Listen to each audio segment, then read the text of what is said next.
A paz do Senhor, meu irmão, minha irmã, você está assistindo o EBD em Síntese Podcast, um programa realizado pelo DENEC, Departamento de Ensino Cristão da IADERN, Assembleia de Deus, no estado do Rio Grande do Norte.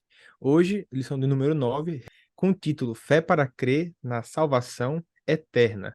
Nosso texto principal se encontra em Hebreus, capítulo 9, versículo 27.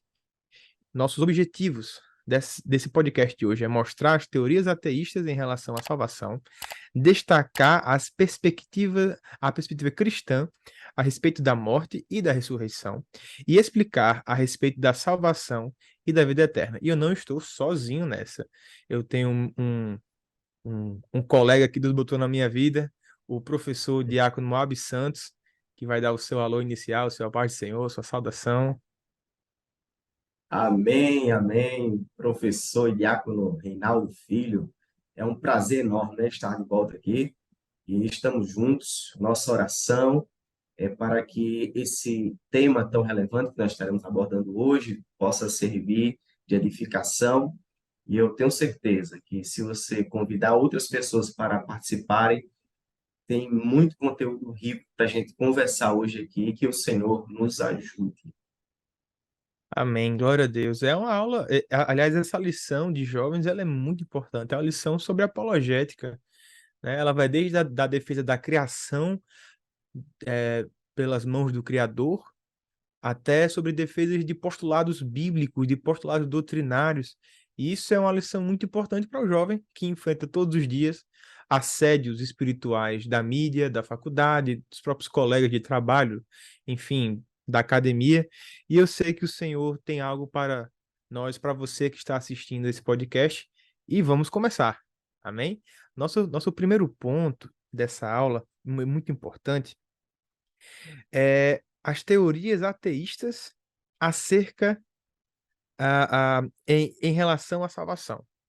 Então, a gente está acostumado, né, a, nas quatro paredes dentro da igreja, a sempre falar de salvação, de vida eterna, de que existe um sentido além das coisas tangíveis, ou seja, não é só o que existe, não é só o que eu posso tocar, o que eu posso sentir, mas existe um mundo em que eu não enxergo, mas esse mundo é mais real do que esse que eu consigo ver. É interessante que enquanto a igreja está anunciando o evangelho, anunciando a salvação em Cristo, a sociedade também está investindo em ideias, em filosofias contrárias ao evangelho, né? E nessas ideias coloca a fé em Cristo como algo que atrapalha a liberdade, atrapalha a felicidade, atrapalha o caminho do sucesso individual, porque eles enxergam o evangelho como uma prisão. E nós vamos perceber que há uma semelhança aí com aquilo que foi anunciado lá no Éden, quando a serpente apresenta Deus como um vilão, como alguém que oprimia, como alguém que não queria a liberdade. Olha, Deus não quer que você vá além. Se você comer desse fruto aí, você vai perder a oportunidade de ser semelhante a Deus. Então a serpente age em nosso tempo com outras legendas, vamos dizer assim, mas sempre afastando o homem, não apresentando o pecado como um grande problema e a inimizade com Deus como um grande prejuízo que a sociedade vive hoje. É verdade. A palavra de Deus diz que o princípio da sabedoria é o temor a Deus, não é? E essas pessoas começam suas teses filosóficas, éticas, sem Deus. Isso já é um problema, porque não há sabedoria onde não se inicia com o temor a Deus.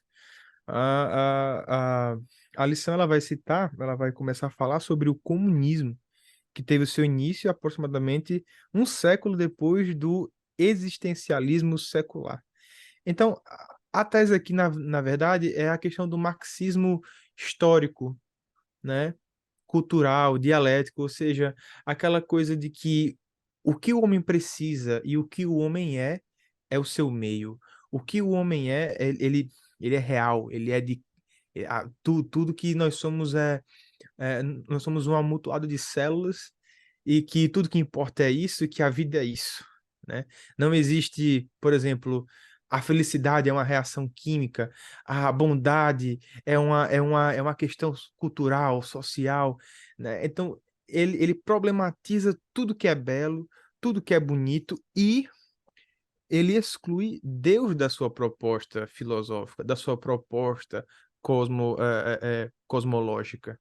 Isso é um problema grave, porque o comunismo, assim como eh, outros pensamentos filosoficamente totalitários, filosoficamente ateus, eles acabam por dizimar, acabam por trazer fome e sofrimento a muitas nações.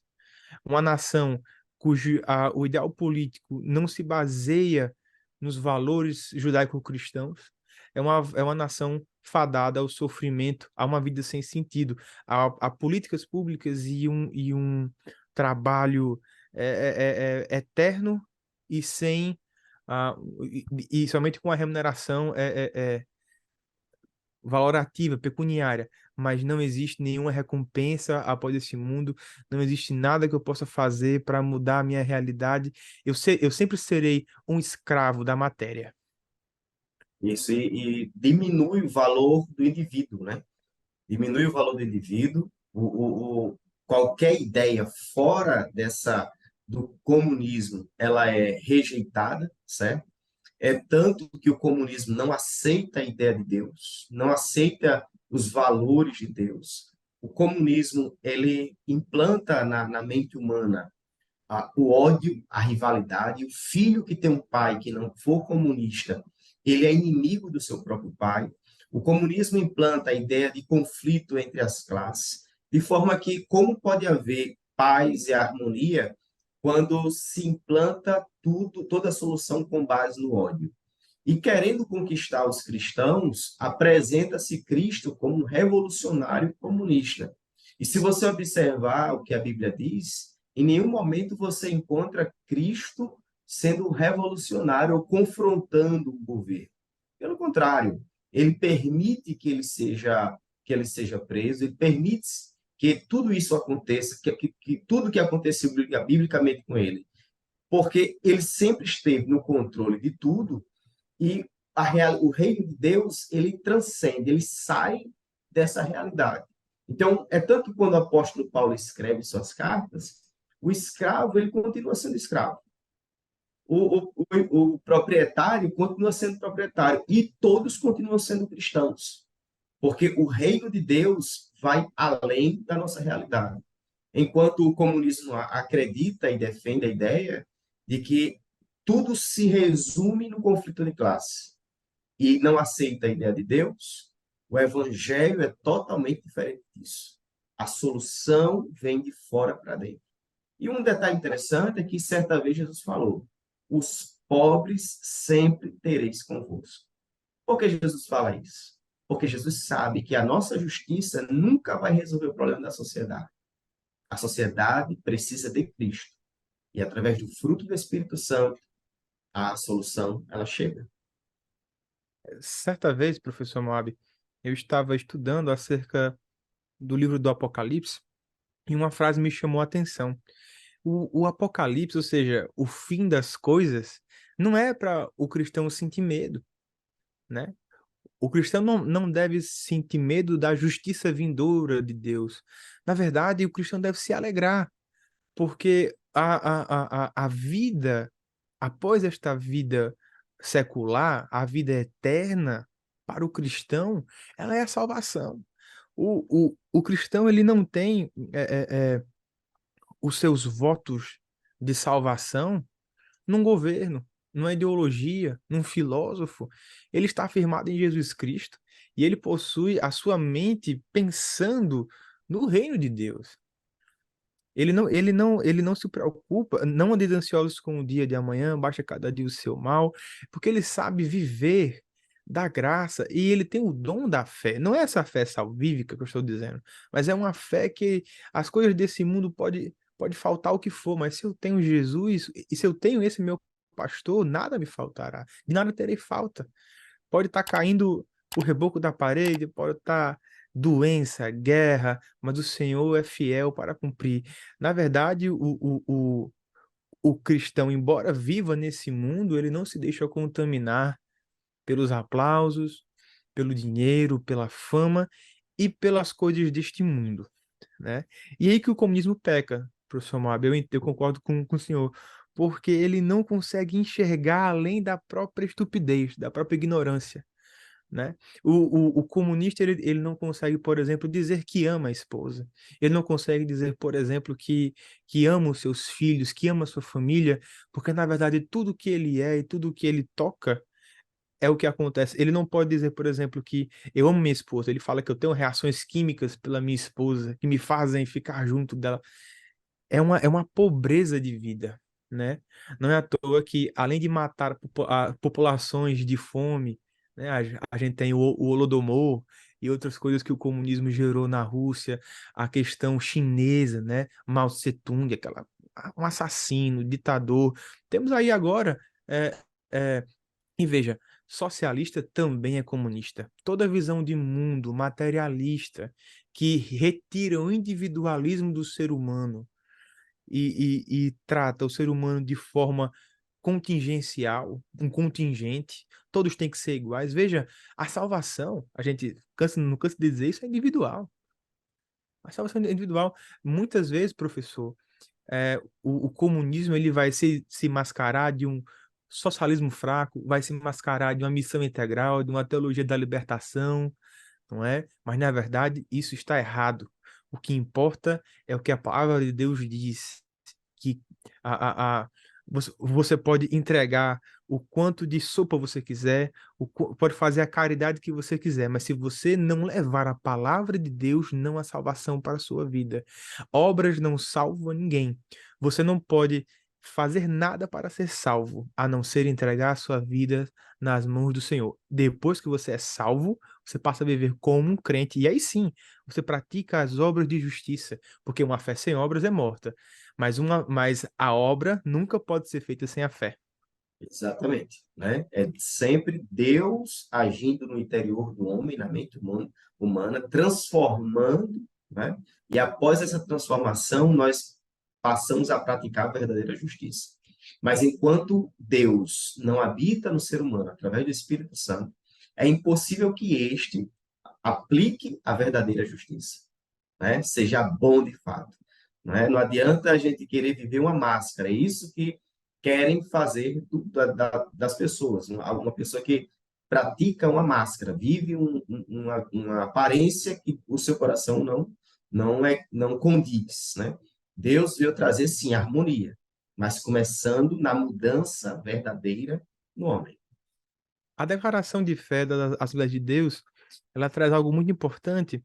Ela fala que a imagem de Deus, a imago Dei, né? Ou seja, essa semelhança com os atributos de Deus, ela não se perdeu na queda do homem. Ela foi diminuída, fragilizada, realmente. Tanto é que o Senhor, que o Espírito Santo, Jesus sempre se refere ao homem como imagem sua, como feitura sua, em várias passagens bíblicas. Então, nós ainda temos essa imago Dei, e quando nós experimentamos a expiação pelo sangue do Cordeiro, que o Espírito Santo nos regenera, aí sim, as coisas velhas são passadas, tudo se fez novo, eu sou religado com Deus, porque agora eu sou uma nova criatura, e o materialismo agora não faz sentido para mim. Porque agora eu sei em quem tenho crido, que eu sei que ele em breve se levantará, e ele morreu pelos meus pecados, e eu agora não vivo mais eu, mas Cristo vive em mim. Pela fé, Cristo habita em nossos corações.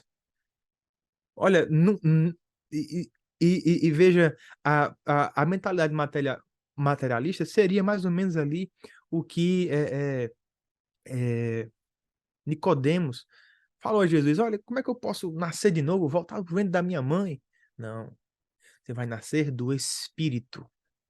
Nascer do Espírito. E o Espírito é a grande coisa que os materialistas temem, né? E falando de Imago Dei, eu já queria, por gentileza, aqui adiantar o nosso próximo ponto, que é o existencialismo. Ou seja, o que sou eu? De onde eu vim? Para onde é que eu vou? É, é, é, quem, eu fui criado, eu sou fruto de uma evolução, fruto do acaso, e é um ponto muito importante para essa lição, é essa questão do existencialismo. É fundamental, porque você percebe que, por mais que a gente agora não esteja falando de comunismo, mas existencialismo, né, é uma ideia semelhante, só que sem a parte do ódio, vamos dizer assim, né? É É uma ideia verdade. de que a solução está em você e você tem que agir. Só existe o que você faz. Então, a ideia do existencialismo propõe que você já tem o direcionamento, você já é direcionado, você não precisa de uma ação exterior na sua vida e tudo só vai existir se você aplicar uma ação. Onde é que o existencialismo falha? Falha em entender que sem uma ação externa de Deus, dando a este direção, corre a estes os passos, ele conseguirá encontrar o caminho correto, né? Certa vez eu ouvi uma palestra que dizia o seguinte, conversando justamente com um ateu que acreditava nessa linha. Então, um palestrante cristão perguntou: você, quando vai para sua casa, você fecha a porta da sua casa ou deixa a porta aberta? Ele disse: eu fecho a porta da minha casa. Mas por que você fecha a porta da sua casa se você entende que o ser humano sozinho ele consegue encontrar o caminho correto, fazer o que é justo? E a verdade é a seguinte: todo homem pecou, todo homem tornou-se inimigo de Deus, todo homem perdeu o entendimento de justiça, todo homem perdeu a sua lógica correta, de forma que todo o nosso caminho leva para o inferno, todo o nosso caminho leva para a perdição. Se não fosse Cristo vindo à Terra, dizendo eu sou o caminho, a verdade, e é por ele o acesso a Deus. Sem esse, não há como nós encontrarmos o verdadeiro caminho, né? Sozinho não estaremos salvos, não seremos salvos. E eu lembro quando a palavra de Deus diz lá em Gênesis, quando nós fomos formados, quando estávamos em comunhão com Deus, na pessoa de Adão, Deus disse o quê? Dominai, administrai. Mas quando o homem peca, o seu domínio passa a ser destrutivo, destruidor, injusto.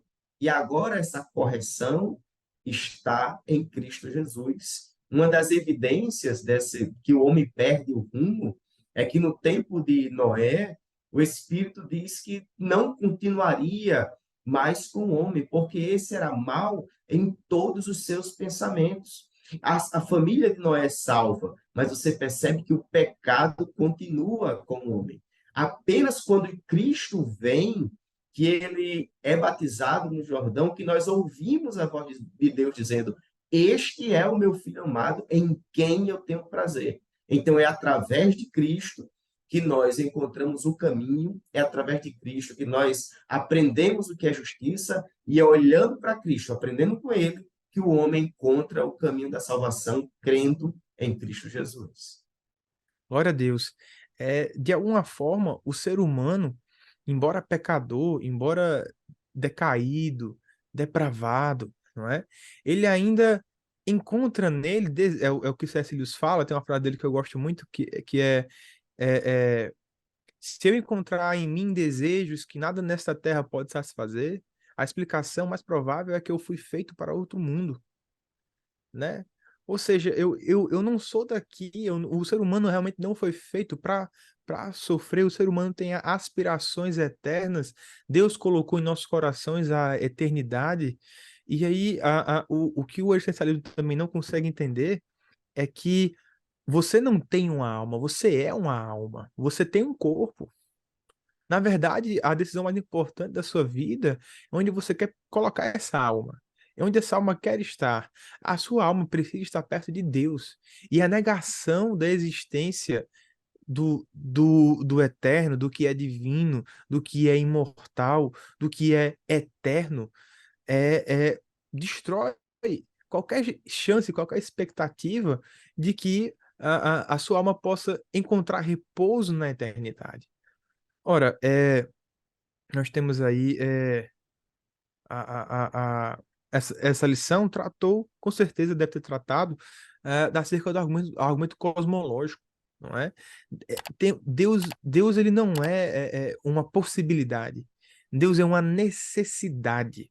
Não só para dar sentido à minha vida, não só para dizer de onde eu vim, porque a minha essência, irmão Moab, professor Moab, não é de ser humano, mas a minha essência é de criatura. Eu almejo meu Criador, eu almejo um dia estar perto dele, né? Se o céu não tivesse Deus, a presença de Deus não estivesse no céu, o céu não seria céu. O céu é céu porque lá há a presença de Deus, não é? Então, o que eu consigo enxergar aqui é que Deus é necessário, não só para dar sentido à minha existência, mas também para dar sentido a tudo. Veja, só o primeiro ponto do argumento cosmológico seria de que o nada só pode gerar nada. Por exemplo, uma árvore, só que fazendo aqui uma comparação para ficar mais fácil, é que se eu planto uma maçã, eu colho uma maçã. Eu não posso plantar uma maçã e nascer girimum, né? Até porque a árvore ia cair, ia ceder. Então, do nada, nada pode ser feito, só nada, não é? Então, quando algo acontece, quando eu tenho alguma coisa, portanto, eu tenho que ter um pressuposto lógico que não seja uma causa natural. Maçã gera maçã. Mas se um dia eu plantar uma maçã e nascer uma uva, eu disse, alguém mexeu aqui. Alguém modificou o que estava aqui antes. Então, se no começo de tudo não havia nada e há alguma coisa, é porque alguém colocou isso lá. Tem que ser uma causa não natural, sobrenatural. E eu começo a dar sentido à minha vida, à minha existência, porque aquela causa sobrenatural também me fez. Eu também tenho uma causa. Eu não fui feito para apenas viver e morrer. E a gente vai falar aqui, né, de Jean-Paul Sartre, é justamente essa ideia de tentar dar sentido a uma existência sem Deus. E se a gente observa, sempre existe esse esforço, né? Sempre existe esse esforço. Colocar uma solução sem Deus, colocar uma solução no homem no, de forma natural. Só que a questão é, eles não entendem que a natureza está corrompida pelo pecado. Porque pecado, na verdade, não existe, né? Não existe nenhum fator externo.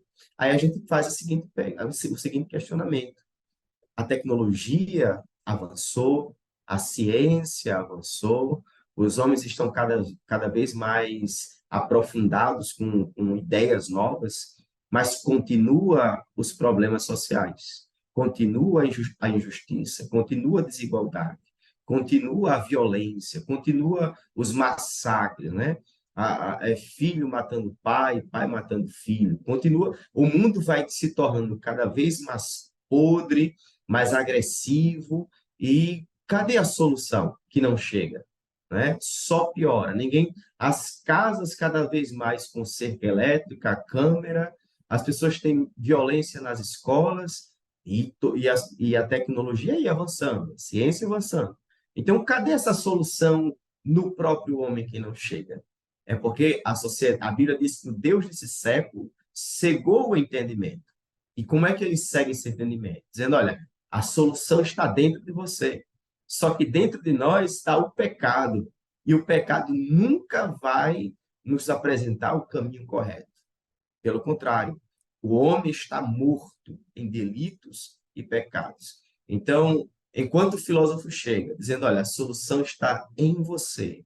Não precisa de Deus, não existe Deus. Você por si só encontra o caminho. Nós encontramos a situação só piorando.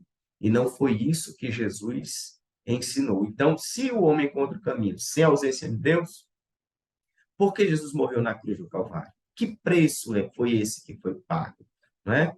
Que reestruturação foi essa que Deus fez através de Cristo? Então, foi tudo vã. Né? Não haveria necessidade. Mas quando nós lemos a Bíblia Sagrada, nós entendemos. E foi isso que Deus falou para os discípulos no Monte da Transfiguração. Este é o meu filho amado, e a ele ouvi. E o interessante é que quando estava aquele homem condenado na cruz, ao lado de Jesus, Jesus disse para ele, olha, hoje mesmo estarás comigo no paraíso. Jesus apresenta, sim, a eternidade e apresenta a si mesmo. como aquele que leva o homem para a eternidade. E uma outra questão, para finalizar, foi que quando Pilatos estava conversando com Jesus, ele disse: olha, o meu reino não é deste mundo. Então, existe uma realidade fora daquilo que nós estamos vendo, existe uma realidade fora daquilo que nós estamos vivenciando hoje, mas esse transporte é só através do sacrifício de Jesus. Glória a Deus. É como se houvesse, professor Moab, uma boa filosofia e uma má filosofia, né? Porque filosofia não é pecado. Você pode fazer estudar e pensar uma boa filosofia que resolva questões práticas a partir de uma essência de Deus, não tem nenhum problema. Talvez até se confunda com alguma teologia, né? Vai acabar se confundindo com alguma teologia, mas essa má filosofia, ela corrompe os corações, ela destrói os corações. O Jean Paul Sartre, a vida acabada, destruída.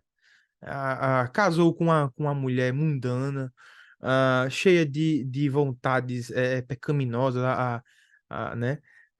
Que é Simone de Beauvoir, né? Então, assim, e a conclusão dele, irmão Moab, é terrível.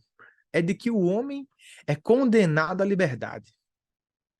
Ou seja, não importa o que eu escolha, eu estou condenado a ser livre. Olha só. E aí ele chega, a vida depressiva e aquela coisa toda, porque não importa o que ele faça, ele está condenado a ser livre até morrer, né? E esse é o sentido da vida, é estar condenado a uma eterna liberdade, a um ciclo vicioso de escolhas, ah, das quais a única que eu não pude escolher é nascer, né? Mas Jesus não ensina isso. Jesus não fala isso pra gente. Na verdade, o que Jesus vai, vai nos mostrar, e ele vai nos garantir isso, ele não apenas é um filósofo. Jesus não apenas é um grande mestre, um profeta, né? Uma pessoa mística, não. Jesus é filho de Deus. Ele não só nos apresenta o céu, mas ele nos garante que através do seu sangue, através dele, nós iremos morar com ele.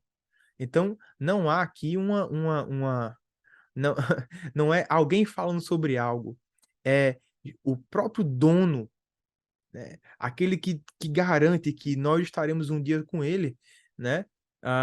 Em 2 Coríntios, capítulo 4, versículo 18, vai dizer assim, aqui é a tradução da NVI: assim, fixamos os olhos não naquilo que se vê, mas no que não se vê, pois o que se vê é transitório, mas o que não se vê é eterno.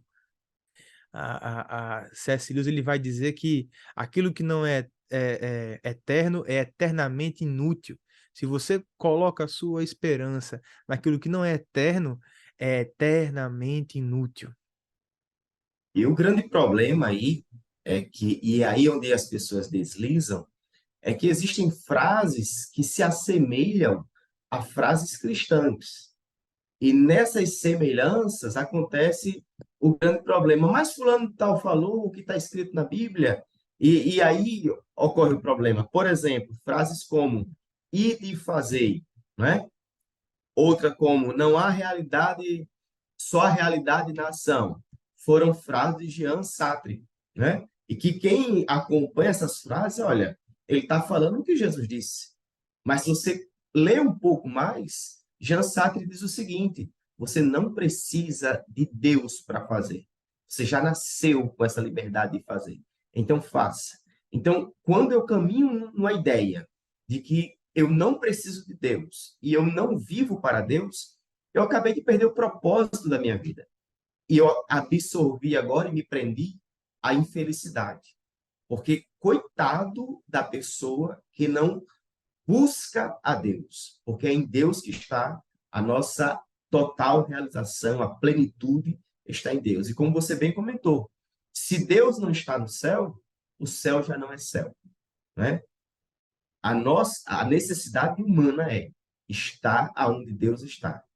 Esse é o problema da sociedade. Está distante de Deus, mergulhado em pecado. Nada substitui a graça de Deus.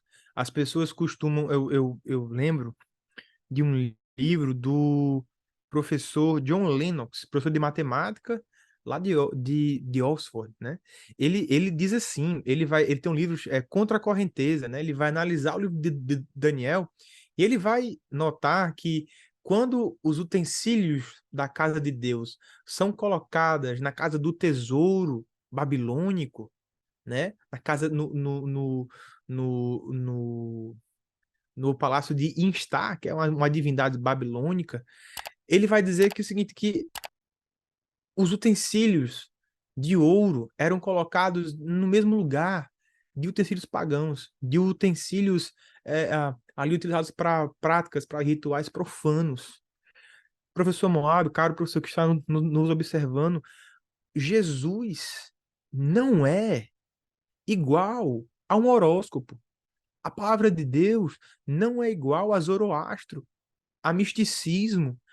Não podemos, de forma alguma, destronar Cristo e colocar uma filosofia, colocar uma prática, não sei, um ensinamento chinês, japonês, um ditado, coaching.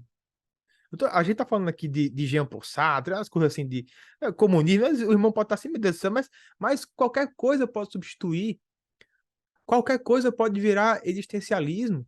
Se eu falo, por exemplo, que você pode fazer o que você quiser, basta você ter esforço, você conseguir, às vezes não. Às vezes Deus tem que destronar nossos sonhos, às vezes Deus tem que destruir nossos sonhos para poder realmente a gente ser feliz, né? A gente encontrar a paz. Então a gente fala aqui de existencialismo, de João Paul Sartre, comunismo, porque é o que está na lição. Mas qualquer outra coisa pode destronar e pode ser um existencialismo. Todo humanismo nem todo humanismo é satanista, mas todo satanismo é humanista. É doutrina, para trás de mim, Satanás, porque você não conhece as coisas de Deus, mas as coisas que são dos homens.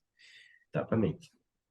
Eu estava lembrando enquanto você falava, era a questão, houve um tempo aí que era o livro O Segredo, não é?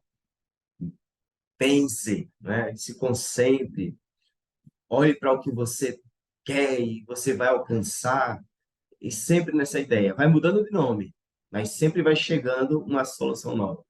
E com o passar do tempo, o homem vive como se Deus não existisse ou não fosse importante nas suas decisões. Amém. E essa conta vai chegar. Um dia ela chega, não é? E aí a gente tem a questão da morte, a morte para o cristão. É, eu confesso que particularmente não penso muito na morte. E a gente realmente não pensa muito na morte. Mas a verdade é que a morte para o cristão, ela não passa de uma. Não quero dizer passagem, mas eu quero dizer de uma viagem, né? Para onde realmente ele deveria estar, não é? Que é perto do seu Criador, que é conhecendo a Jesus face a face, como ele é, e ali podendo desfrutar, né, do paraíso, desfrutando, descansando, né, com o Senhor. Para o cristão, há aqui uma coisa a ser dita que o cristão ele não entende que a matéria, a gente aqui falou de materialismo, mas a gente não está querendo dizer que ter bens e ter propriedades e ter, não sei, um celular bom, um carro bom, né? Uma vida que Deus lhe deu, uma vida que lhe proporciona um bem-estar, não é um problema, tá certo? Não é um problema. A gente não demoniza a matéria como faziam os gnósticos, não é? Mas nós entendemos que tudo que nós temos, tudo que nós somos também, é para serviço de Deus, é de Deus e é para agradar a Deus, né? Tanto é que quando nós morremos, nós não levamos nada. A gente vai, a Bíblia não relata que nada do que eu comprei aqui eu vou ter no céu, né? Na verdade, o que a Bíblia relata no tribunal de Cristo é que eu vou receber um galardão pelas obras que eu fiz aqui, as obras de justiça, as obras e eu vou receber as coroas também. Então, na morte existe realmente para o cristão um sistema de recompensa, porque não é, mas é um sistema de julgamento. né? É um tribunal onde as suas obras serão julgadas ali, tá? Mas você não leva nada, diferentemente de muitas outras religiões.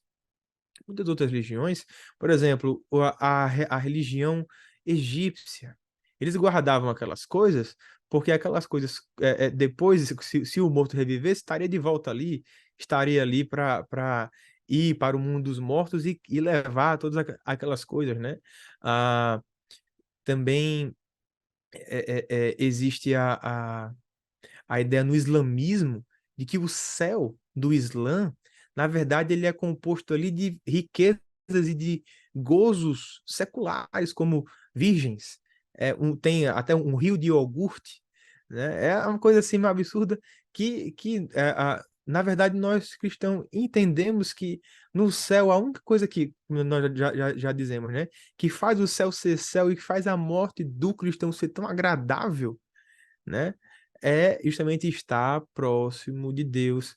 Porque lá onde Deus está, não há tristeza, não há dor, então, né? Não há choro, e lá é o lugar que nossa alma deseja e anseia estar. E é interessante que sempre quando o homem tenta explicar como é a eternidade, sempre se perde, né? Eu gosto de dizer que se você assiste um filme ou alguma encenação sobre a vida no céu, geralmente tem aquelas nuvens, né? Aquela fumacinha branca, pessoal todo mundo de branco e andando lentamente para os lados, porque não se consegue explicar como é o céu. Aquilo que o olho não viu, né? Aquilo que nunca subiu ao coração do homem, é o que Deus preparou. Deus vive. E o interessante é que quando Jesus é questionado sobre trabalhar no sábado, Jesus diz: Meu pai está trabalhando até agora. O que é que tem no céu? Como é no céu? Pode ter certeza, o céu não é monótono, o céu não é cansativo, o céu é belo, mas a mente humana não tem capacidade, não tem estrutura para enxergar essa realidade. É tanto que para o cristão, a morte do cristão é uma promoção que ele recebe de Deus. Ele sai a Bíblia quando apresenta fala sobre a morte, nós temos a morte física, que é justamente essa separação do corpo, né? Entre o corpo e a alma vai para a eternidade. Existe a morte espiritual, que é a realidade das pessoas que vivem sem Deus, não conseguem ouvir a voz de Deus, não conseguem perceber o chamado de Deus. E existe a morte eterna, que é a eternidade sem Deus. O que para o cristão, a sua morte leva à eternidade com Deus, o não cristão, em sua morte, ele passa a viver a morte eterna, que é a eternidade sem Deus. Enquanto aqueles que estão em Cristo, quando morrem, vão viver, vão descansar onde não há choro, não há, como foi bem dito aqui, não há lágrimas, não há maldição, né? Não há problemas, não há o pecado, né? E quem somos nós agora para detalhar o que tem no céu? Uma coisa nós sabemos, é melhor, é incomparável. É tanto que não tem como ter prazer na eternidade se não tiver a fé. É por isso que a igreja ela caminha por conta da fé que está em nossos corações, que vem por meio também de Cristo Jesus. Então, o céu ele não é explicado em detalhes porque nós não temos essa informação. Mas por meio de Cristo, nós desejamos estar no céu porque temos a plena convicção que é incomparável com a realidade que nós vivemos aqui na Terra. Por melhor que seja a vida, por mais que alguém desfrute de conforto, mas não se compara aquilo que nos espera.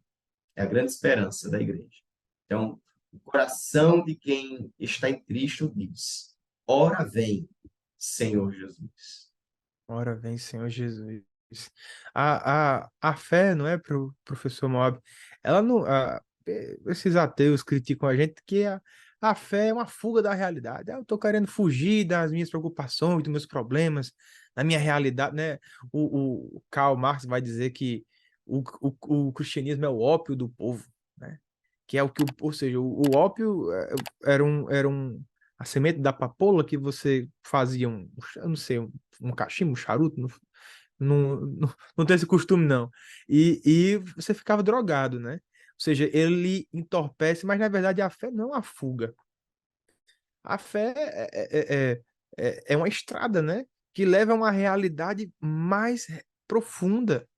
É um encontro com Deus genuíno, um arrependimento genuíno, uma busca por estar próximo de Deus de forma genuína, ela transcende as limitações do mundo físico e nos conecta de verdade com Deus. O próprio Jesus ele fala que a vida eterna está em conhecer a Deus. E, de fato, se formos levar ao pé da letra, vamos conhecer a Deus como Ele é, em sua glória, com o corpo glorificado, que suporta a extrema santidade de Deus, que suporta a presença real de Deus. Vamos conhecê-lo realmente na vida eterna. E por enquanto aqui que a gente está vivendo, vamos conhecendo um pouquinho, de pouquinho em pouquinho. Ora, a Bíblia fala que o Espírito Santo sonda as profundezas de Deus. Então, existe Deus, a palavra de Deus tudo que nós precisamos está revelado na palavra de Deus e muito mais vamos descobrir através da palavra de Deus no céu, porque ainda há profundezas que o Espírito Santo ele mesmo sonda que nós vamos um dia no céu conhecer. E veja, professor Moab, o céu realmente só faz sentido o céu ser feliz, ser uma felicidade eterna com Deus. Porque um céu sem Deus é um céu eternamente vazio, é uma eternidade completamente desprovida de vou dizer assim, motivação. Não há motivo nenhum para viver. Pronto, se eu vivo eternamente aqui, como homem que sou, C.S. Lewis vai dizer até que a diferença, parafraseando, a diferença dos demônios e dos homens é porque os demônios, os homens morrem. Se o homem vivesse como eternamente, ele seria um demônio. Eu, eu com minha natureza pecadora, se fosse eterno, como eu sou, com meu corpo carnal, cheio de concupiscências, que tem que todo dia estar morrendo.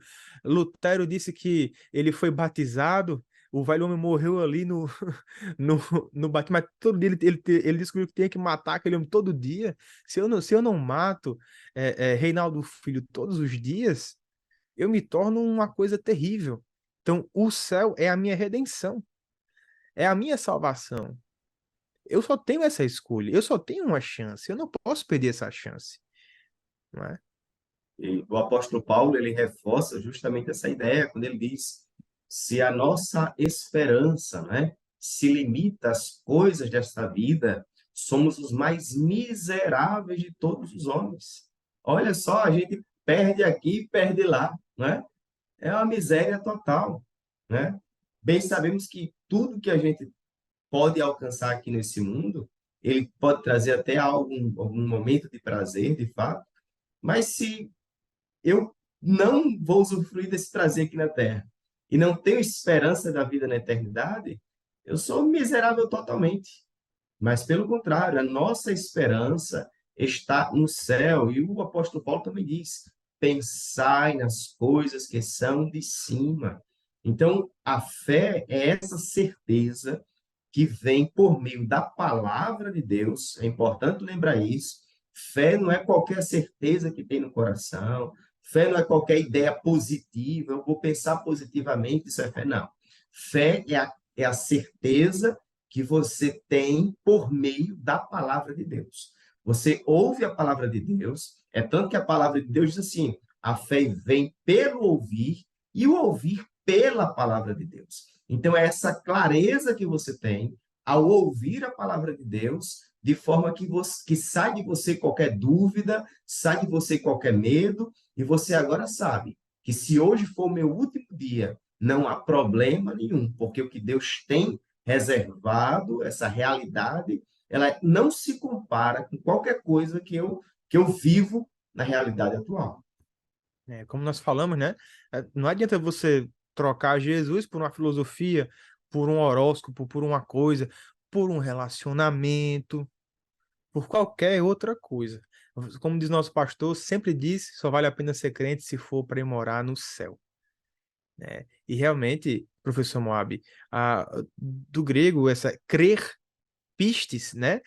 Não é um crer de, eu acredito, e pronto. Não, pistes vem de crer e obedecer. Eu obedeço. Eu sigo o caminho que me foi traçado. Aliás, Cristo diz, próprio fala que ele é o caminho. Ora, um caminho serve para ser trilhado, ser caminhado.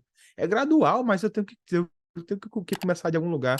Eu converso com muitas pessoas que não são evangélicas, e o que eu percebo que é um mal deste século, pessoas que se dizem cristãs, mas que têm evangelhos singulares. Cada um tem o seu evangelho, vivendo a sua própria realidade, retirando ideias efêmeras daquilo que é realmente a fé, tirando trechos de contextos, sabe, criando uma presunção de que, através, o que o Senhor disse é exatamente isso, querendo ser salvo por si mesmo, por uma fé própria, com a crença própria, sabe? Isso é humanismo.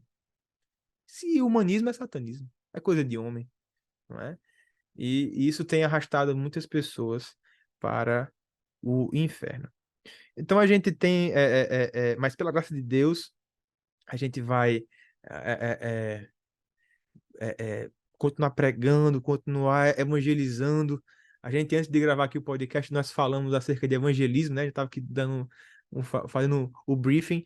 E a importância do evangelismo, meus irmãos.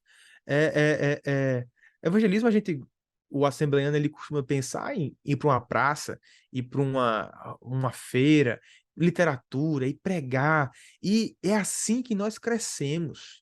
Mas também nós crescemos de outra forma, evangelismo pessoal. A Assembleia de Deus é a igreja que mais faz evangelismo pessoal. Nós, com o nosso jeito de se vestir, de falar, de nos portar diante das pessoas, nós estamos levando a palavra de Deus. E as pessoas vêm até nós nos perguntando: por que que você é assim? Pronto. Você já tem um gancho. Por que que você não é existencialista como eu? Porque eu sou essencialmente bíblico. Porque eu sou essencialmente cristão, né? E é interessante que as pessoas do mundo, professor, elas costumam dizer, não, eu sou uma pessoa boa. Essas pessoas que inventam para si pequenos evangelhos é, é, é, modificados geneticamente por elas, né? Essas pessoas, eu sou uma pessoa boa. Elas tentam buscar ser pessoas boas, quando na verdade o evangelho escancara a minha deficiência, o meu pecado, a minha estranheza. Eu sou cristão porque eu sou terrível. Eu sou cristão porque eu preciso da graça de Deus. Sem ela eu não sou nada. Exatamente, exatamente. E enquanto você comentava a respeito dessa pregação do evangelho, a gente percebe biblicamente que Deus, ele usa a estratégia do anunciar como uma ferramenta para alcançar as vidas, né? Eu gosto sempre de fazer a conexão com o começo. Eu vejo a serpente chegando com uma mensagem maligna, venenosa, e agora a igreja chega com a mensagem de vida. A serpente chega lá no jardim com a mensagem de engano, né? A igreja chega com a mensagem da verdade, e por meio dessa pregação, desse anunciar da palavra de Cristo, o Espírito Santo, ele age nos corações. Observe que é sempre de fora para dentro. O Espírito Santo age trazendo clareza ao entendimento das pessoas, para que elas enxerguem o lodo, enxerguem a contaminação, né? E isso se percebe claramente. O apóstolo Paulo, quando fala do nosso passado, ele diz, olha, lá em Efésios, vocês andavam de acordo com seus pensamentos. E que é algo mais trágico para o homem do que andar segundo seus pensamentos? É horrível, porque eu certo dia estava em uma congregação e eu perguntava lá para a igreja, vocês teriam coragem de colocar os seus pensamentos aqui no telão por um dia? E ninguém teve coragem de expor seus pensamentos em um telão. Por quê? Porque o pensamento é mau. Mas quando o Espírito de Deus age na nossa vida, nós entramos em uma batalha espiritual. Ou a carne desejando realizar algo e a gente entendendo que não, isso aqui não, isso tem que ser mortificado. É uma luta constante. Eu preciso dar ouvido ao Espírito de Deus. E é isso que o apóstolo Paulo fala aos Romanos, capítulo 8, né? Que nenhuma condenação há para os que estão em Cristo Jesus, que não andam segundo a carne, mas segundo o Espírito. E o que é essa carne? É esse homem natural. É esse homem que nunca vai chegar à verdade sem a presença de Deus na vida dele. E graças a Deus que Jesus, quando estava para ser assunto aos céus, ele disse: vos enviarei o Consolador, né? E ele vos dará entendimento para vocês responderem a um questionamento, para vocês vencerem, porque a igreja não está só. Todo caminho, toda solução que propõe que a gente vai vencer sem Deus, tem veneno nessa afirmação. Glória a Deus. Eu vou dar aqui a minha conclusão, depois passo para o senhor dar a sua conclusão, mas a minha conclusão dessa aula, de tudo do que foi dito, se eu não fosse crente, eu pensaria melhor. Porque, pelo visto, vale a pena ser crente. Porque, veja, meus irmãos, se eu não sou crente e também não existe Deus, então eu morro e acabou. Estou ali tranquilo. Mas, se eu morro e existe um Deus, esse Deus que é necessário, é um Deus filosófico, porque é um Deus lógico, é um Deus que sua existência ela é necessária. Sem ele, não faz sentido eu pensar o porquê das coisas existirem. Então, se eu não sou crente e ele existe, eu tenho uma perda eterna. Agora, por outro lado, também é verdade. Se ele não existe e eu sou crente, morri, estou no mesmo, na mesma cova que o ateu. Mas, se Deus existe, você tem duas vezes mais possibilidade de você dar errado. Então é melhor que você creia em Deus e que você creia como pistes. Obedeça a Deus e siga a Deus, até porque a sua alma anseia isso. Até porque você vai encontrar um novo rumo para a sua vida. A vida eterna ela não é uma coisa inventada. A vida eterna ela é real, ela é mais real do que esta vida aqui e realmente ela é uma conclusão, uma consequência de Deus existir e da ressurreição. E veja, a ressurreição é super importante. A gente talvez tenha passado por cima, mas a ressurreição ela é muito importante, porque se ele ressuscitou, nós também ressuscitaremos e iremos juntamente morar com ele. Esta vida esta vida passa, esse corpo perece, mas a nossa alma para sempre irá ficar com Cristo. E um dia nós seremos transformados de glória em glória, estaremos juntamente com o Pai. Mas essa é a aula de escatologia, aí não é o ponto daqui. Professor Moab. Eu queria só reforçar com os nossos professores sobre a parte da questão da salvação nos três tempos, né? De que nós estamos salvos porque, ao crer em Cristo, nós fomos justificados, estamos em paz com Deus. A salvação está acontecendo porque estamos sendo santificados diariamente. Deus está purificando a nossa vida. E nós seremos salvos porque haverá a glorificação, onde não haverá mais a presença do pecado em nós. Então, é provável que alguém diga: olha, eu aceitei Jesus, mas as situações ainda continuam. Continuam sim, porque o grande momento não é agora. Quando Jesus nos chamar, a realidade vai ser vista por todos e estaremos com ele para sempre.